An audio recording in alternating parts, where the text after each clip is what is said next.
Coucou, me voilà avec vous ici dans mon appartement, voilà, que je cache pas la magnifique petite décoration lumineuse et colorée. Voilà, drapeau français. Bien sûr, bon là ça ressemble un peu à un autre drapeau, à un autre pays, mais c'est bien le drapeau français que j'ai mis, bien sûr, en format portrait. Voilà, donc bleu, blanc, rouge, c'est la France évidemment. D'où également cette magnifique petite tenue. Bon, c'est tout simplement un costume de carnaval. Voilà, un petit costume de sportif français pour vous parler évidemment de la France. Des dernières victoires françaises sur tout genre de compétition. Tout genre de compétition, évidemment, je parle évidemment qu'en ce moment, il y a la Coupe du Monde. Donc, évidemment, voilà, on se prépare pour la demi-finale et voire même, bien sûr, la petite ou grande finale, parce que, bien sûr, on va quand même soutenir également nos chers amis, voisins, voilà, nos voisins marocains. Voilà. Soit au moment où j'enregistre cette vidéo, bien sûr, j'ai pas le résultat de la demi-finale.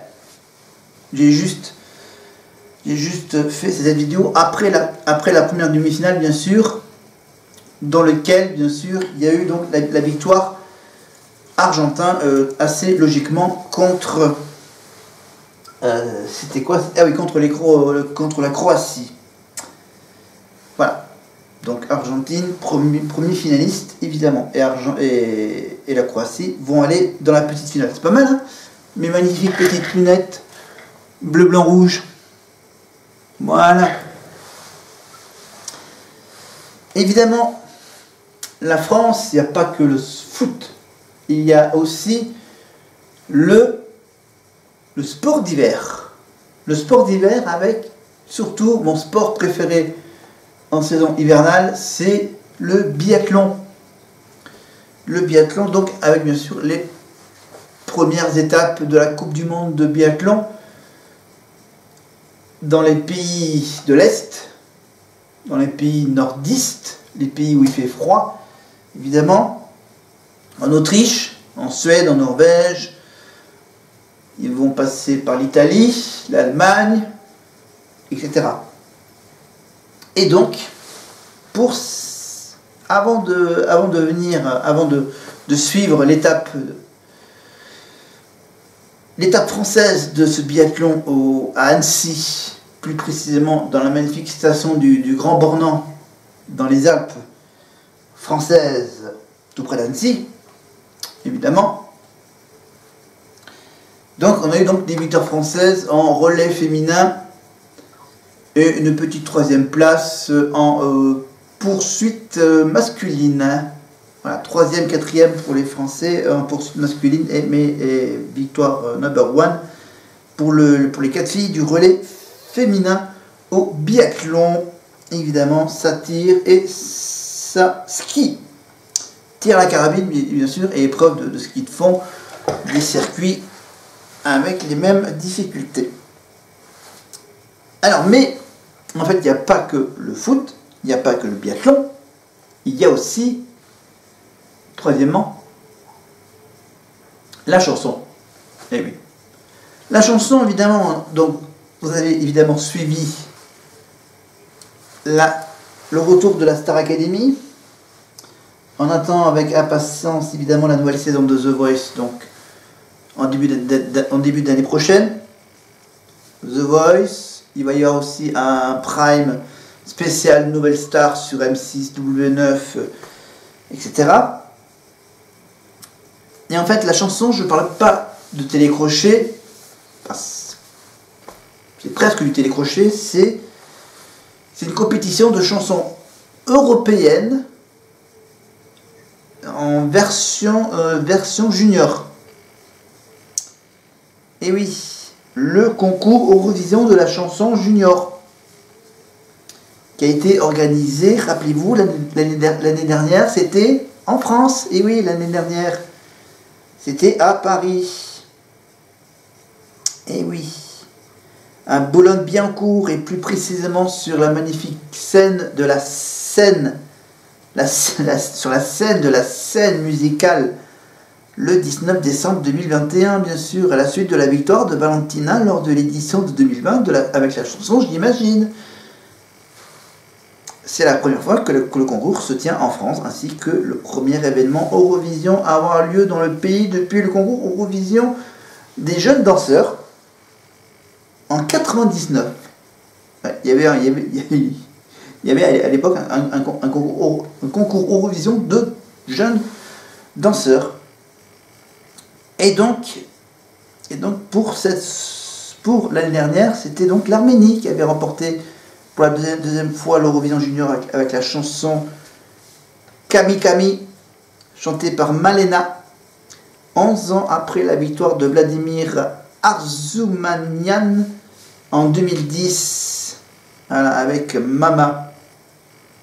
Voilà, c'était le 9 décembre, c'était sur France Télévisions.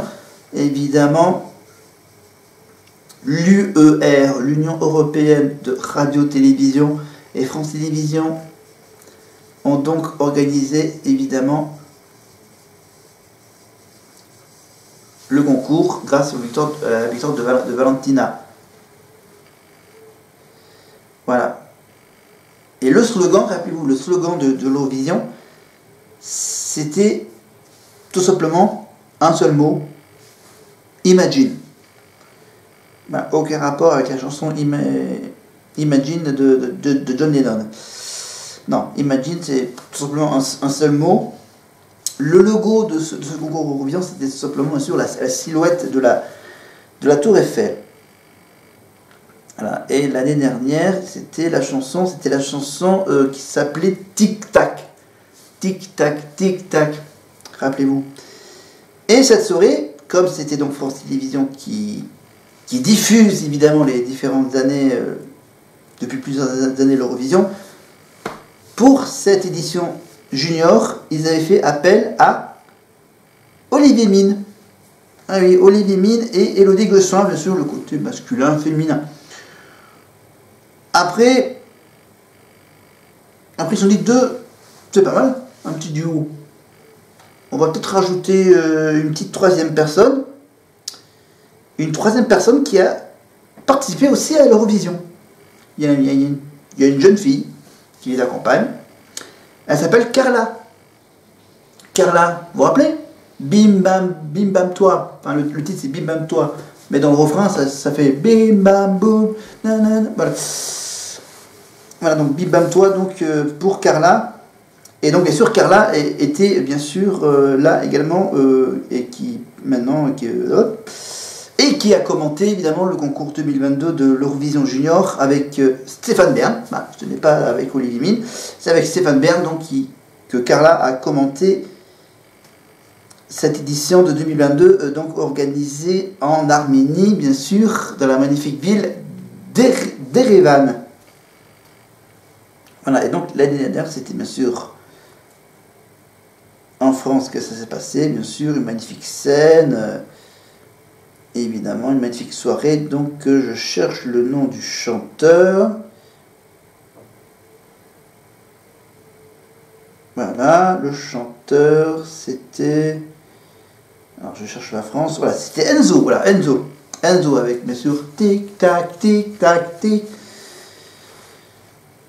Et je crois qu'on avait terminé à la deuxième place l'année dernière.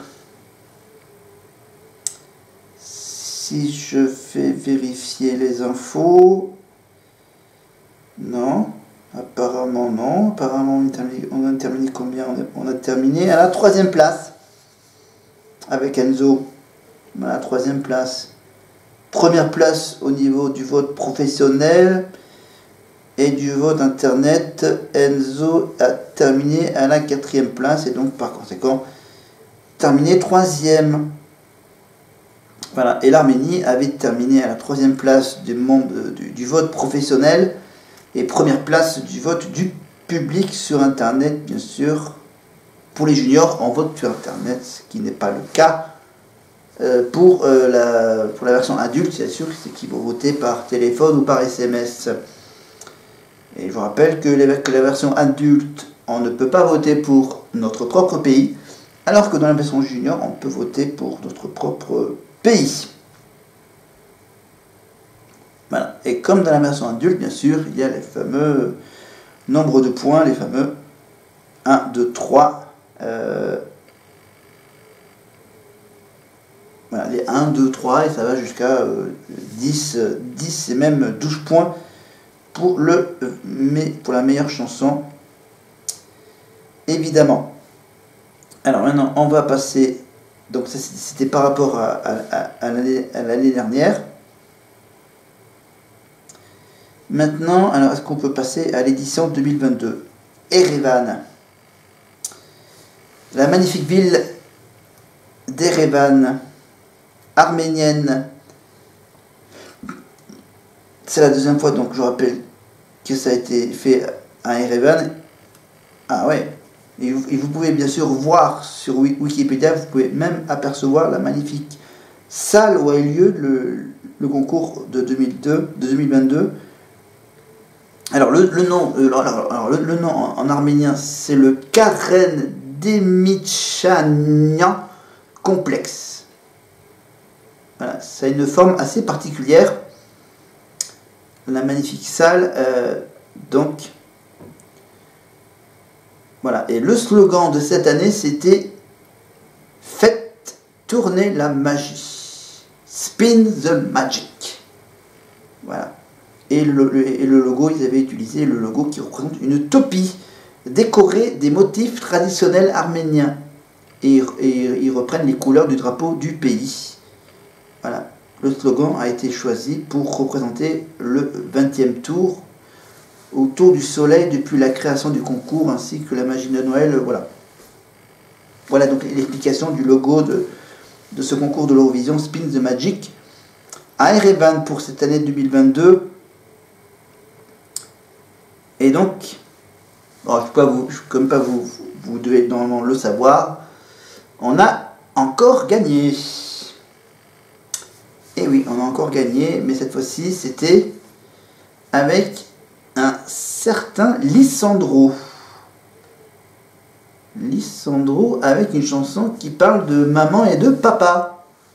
Oh maman, oh papa, patati et patata.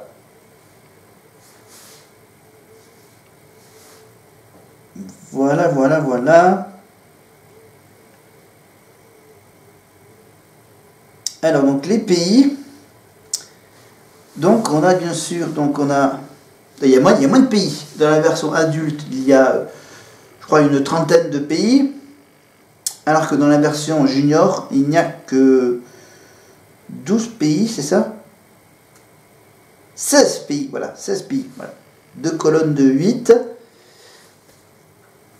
Voilà, donc évidemment, vous avez donc le Royaume-Uni qui fait son retour après 16 années d'absence, alors que l'Allemagne, l'Azerbaïdjan, la Bulgarie et la Russie se retirent.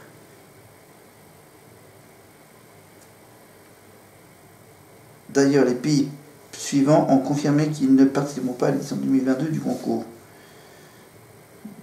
D'accord. Après, il y a les explications, mais ce qui nous intéresse, ce sont les pays qui ont participé à cette compétition. On a donc les Pays-Bas, la Pologne, le Kazakhstan, Malte, Italie, France, avec notre gagnant Lissandro, Albanie, Géorgie, Irlande, Macédoine du Nord, la Macédonie, l'Espagne, Royaume-Uni, Portugal, Serbie, Arménie, Ukraine. Et donc pour notre cher ami, donc bien sûr notre cher gagnant, est arrivé premier des votes du jury de professionnels. Et ensuite, il a quand même terminé troisième. Voilà, troisième avec donc 71 points du vote internet. Voilà. C'est évidemment grâce au vote du jury qu'on est gagné cette année. Voilà, ça s'est joué donc bien sûr Alors après, donc, qui c'est qui était premier au vote internet? Qui c'est qui a gagné le vote internet? Ah oui, c'est le Royaume-Uni qui est arrivé en tête du public alors qu'il est arrivé 5e des professionnels. Voilà. Et quand même l'Arménie terminé 2e derrière nous, tout simplement parce que bien sûr il est arrivé 3e du vote du jury et 4e du vote par internet.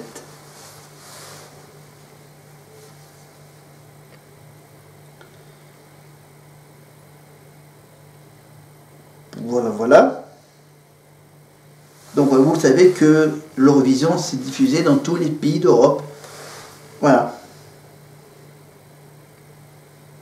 Et je crois que ça a été, ça a été même diffusé en Ukraine.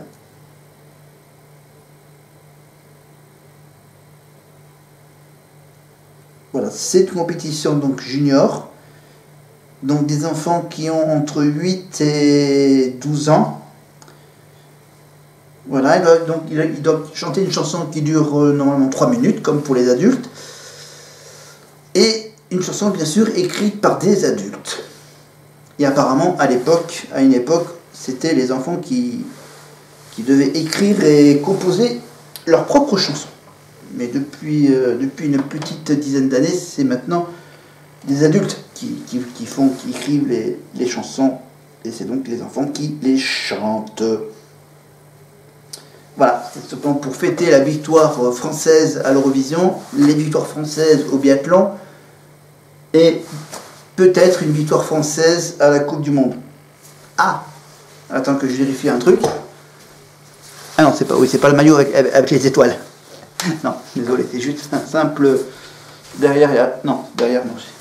Oui, je vais porter évidemment mon costume footballistique si on gagne. Si on gagne pas, j'enlève la veste. Voilà. Et allez, hop là, et derrière ma veste, il y a quoi? Le rugby. Le rugby avec Clermont. Voilà. Clermont champion en 2017.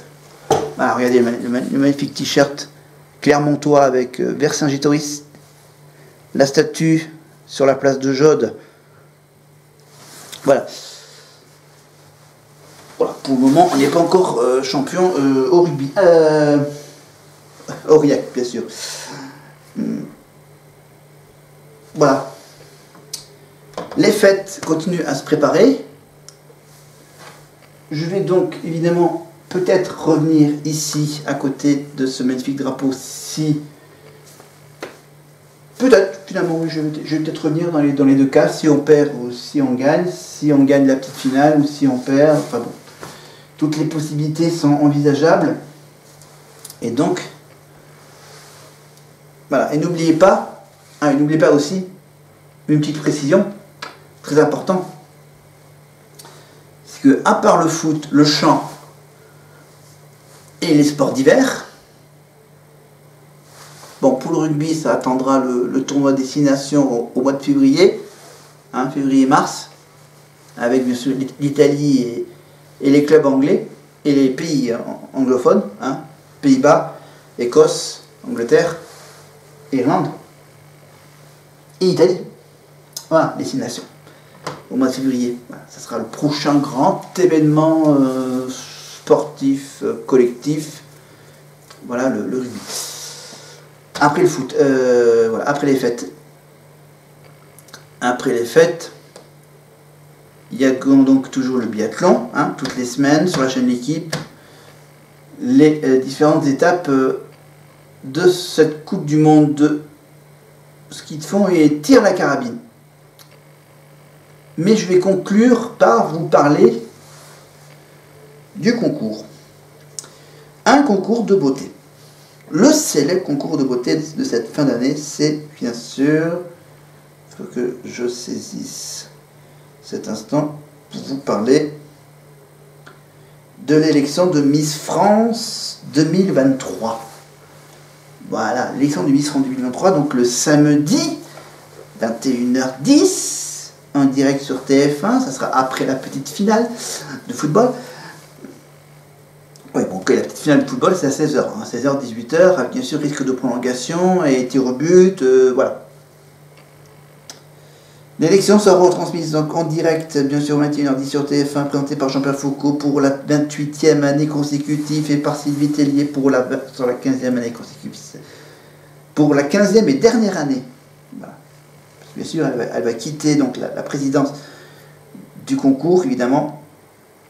Et il sera toujours là, le spécialiste, les fameux consignes de vote qui seront bien sûr rappelées par le célébrissime Thierry Baumann pour la 12e année consécutive. Donc Thierry Baumann vous dira appeler le Polydom-Tom, c'est le et bien sûr avec les différents numéros des Miss. Ce sera uniquement quand on aura les 12, on va dire, les 12, pour les 12 finalistes, ou 12 premières finalistes. Après les 12, il n'en restera plus que 5 ou 6, c'est ça? Voilà. Et ensuite, il faudra faire le fameux podium, voilà, avec bien sûr les dauphines et la gagnante. Alors, ah oui, des petites infos intéressantes. Cette édition 2023 verra l'apparition du Languedoc-Roussillon en 2 élections régionales, Miss Languedoc et Miss Roussillon. Ce sera la première fois que la région enverra 2 représentantes distinctes depuis 2016. En plus, cette édition, ça sera aussi le retour de la région de Saint-Martin et Saint-Barthélemy. Et oui, les îles de Saint-Martin et de Saint-Barthélemy, depuis la dernière fois qu'ils ont fait Miss Saint-Martin et Miss Saint-Barthélemy, c'était en 2020. Bah, ça sera bien sûr, apparemment, c'est tout jeune, hein, ça sera la 10e année que ça existe, donc cette Miss, c'est Miss Saint-Martin et Miss Saint-Barthélemy. À l'inverse, cette édition voit évidemment la disparition du département de Mayotte, voilà, pourtant présent à l'élection depuis 2000. Voilà. L'édition 2023 marquera également une évolution du règlement dans les critères de sélection des candidates. Et oui, la limite d'âge à 24 ans, c'est fini. Voilà. Les femmes transgenres, mariées, pacsées, divorcées, veuves et mères de famille sont à présent éligibles à l'élection. Éligibles pour courir à Miss France. Les tatouages sont également acceptés. Moi, je préfère sans tatouage, c'est mon avis. Voilà. Après, bon, leurs orientations sexuelles, c'est pas nécessaire de le préciser. Alexia Laure-Joubert, donc actuelle présidente de la Société Miss France, précise également que les comités régionaux restent libres de leurs critères de sélection. Voilà. Ils ne sont pas obligés de mettre des Miss tatouées. Je ne sais même pas s'il y a vraiment un concours de Miss Tatouage, Miss Tatouage France, enfin je ne sais pas. Il faudra chercher. Andrea Furet, première dauphine de Miss Paris, candidate à Miss Île-de-France 2022, et la première candidate transgenre à se présenter à une élection régionale. D'autre part, Victoire Rousselot, candidate à Miss Alsace 2022, et la première candidate mère d'un enfant et mariée à se présenter au concours. On peut noter que plusieurs candidates à diverses élections régionales ont plus de 24 ans, allant même jusqu'au fameux 29 ans. Voilà, et bien sûr, vous le savez que cette édition sera marquée par le départ de Sylvie Tellier de la Société Miss France après 17 ans de service. Néanmoins, elle sera présente une dernière fois aux côtés de Jean-Pierre Foucault pour présenter l'édition 2023 et faire ses adieux publiquement en direct devant à peu près 7-8 millions de téléspectateurs. Hein? Eh oui, c'est pas comme un match de foot avec l'équipe de France. Pour présenter, voilà, faire les adieux, et donc bien sûr, celle qui va remplacer Sylvie Tellier, c'est encore une ancienne Miss. Voilà. Je pense qu'elle est un peu plus jeune que Sylvie Tellier. Voilà. Parce que Sylvie Tellier, donc c'était Miss France 2000. 2001-2002, je crois. Et là, chronologiquement parlant, ils ont décidé. Donc c'est Alexia Laroche-Joubert qui a donc demandé à Cindy Fabre de prendre la place de Sylvie Tellier. Voilà, Cindy Fabre, Miss Normandie 2004 et Miss France 2005, est nommée remplaçante de Sylvie Tellier. Voilà, et vous verrez samedi soir les magnifiques magnétos, les images de leur voyage de préparation, des candidates qui s'est déroulé en Guadeloupe, dans les Antilles françaises. C'était vers le mois de novembre, je crois. Les Miss régionales, ils ont été séjournés à un célèbre hôtel de Lille, dans la commune de Sainte-Anne, sur l'île de la Grande Terre. Allez, je peux même vous dire, les membres du jury est composé de Francis Huster, président du jury, acteur, metteur en scène, réalisateur, scénariste, vous le connaissez très bien avec son célèbre personnage dans le film Le Dîner de cons, avec Jacques Villeray, bien sûr, c'est lui qui parle évidemment d'appeler un certain... c'est quoi déjà la réplique? Enfin bon, passons. On va passer donc aux autres membres du jury, bien sûr. On a donc bien sûr des hommes et des femmes. Côté femmes, on a donc Clarisse Agbenienou, judokate, grande championne de judo. Ça c'est pour le côté femme sportif. Femme artistique, on va dire, femme artistique, on a donc Camille Lelouch, actrice, humoriste, chanteuse, voilà, on l'a vu chanter à la Star Academy. Voilà. Ensuite, pour le côté ancienne Miss France, côté ancienne France, voilà, dans le jury, il faut qu'il y ait au moins une ancienne Miss dans le jury, bien sûr, pour pas que ça soit... Bon. Donc, l'ancienne Miss France qui sera dans le monde du jury, ce n'est autre que celle qui est médecin, urgentiste, je crois. Voilà. Elle travaille dans un hôpital. Voilà, Miss France 2013, animatrice et médecin. Marine L'Orphelin. L'Orphelin. Marine. Et le côté artistique, mais côté masculin, bien sûr, on a donc un producteur de cinéma et un acteur. Enfin, on le connaît surtout pour le producteur qui produit la fameuse série française diffusée sur France 2 qui s'est arrêtée, la série 10%. Voilà, la série 10%, l'histoire des agents. Donc producteur et aussi peut-être agent. Dominique Besnéard. Voilà. Chanteur français, TF1, The Voice, coach. Il a chanté la Starac. Il a même, bien sûr, chanté une chanson non, c'est avec qui? Non, c'est avec Tiana. C'est Tiana qui avait envie de chanter, évidemment, la chanson Diego, évidemment, avec Kenji Girac. Voilà, parce que dans la famille de Tiana, de la Starac, bien sûr, voilà. Enfin bon, vous pouvez toujours retrouver cette séquence sur MyTF1, hein, sur les replays de la Starac. Voilà, Kenji, quand il est venu chanter au château. Et vous pouvez bien sûr le voir également sur le Prime, sur un des Primes de la Starac, sur MyTF1. Kenji Girac. Et le côté humoristique, voilà, humoriste. Voilà, on a donc côté féminin, on a Camille Lelouch, et côté masculin, on a